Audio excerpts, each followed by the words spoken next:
জি 24 ঘন্টা খবরের জের, পায়ে শিকল বাঁধা মানসিক ভারসাম্যহীন যুবকের পরিবারের পাশে দাঁড়ালেন রায়গঞ্জের বিধায়ক কৃষ্ণ কল্যাণী। রায়গঞ্জের দক্ষিণ গোয়ালপাড়ার বাসিন্দা রীতা দায়ের বাড়ির গিয়ে তার ছেলে চিকিৎসার জন্য তাকে 50,000 টাকা অর্থ সাহায্য দেন বিধায়ক।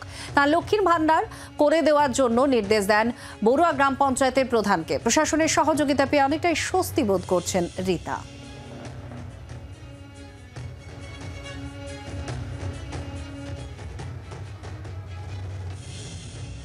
নিউজটা আমি আপনাদের এই চ্যানেলের মাধ্যমে দেখতে পেরেছি। যদিও এই বিধানসভাটা কালিয়াগঞ্জের মধ্যে পড়ে, তো সেই জন্য আমার সাথে হয়তো যোগাযোগ করেনি। আমি ওনাদের 50,000 টাকা দিলাম, তো উনি বহরমপুর নিয়ে গিয়ে তাতে ওনার চিকিৎসা করায়। লক্ষ্মীর ভান্ডারের যেগুলা অ্যাপ্লিকেশন আছে আবার পুনরায় সে আবেদন করে খুব শীঘ্রই লক্ষ্মীর ভান্ডারটা ওনার হয়ে যাবে। ওকে চিকিৎসা করো ভালো করে, যা লাগবে আমরা আরেকবার দিব।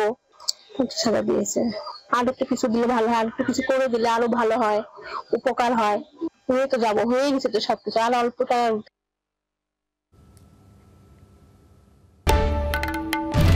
বাংলার আওয়াজ, বাঙালির আবেগ, জি 24 ঘন্টা।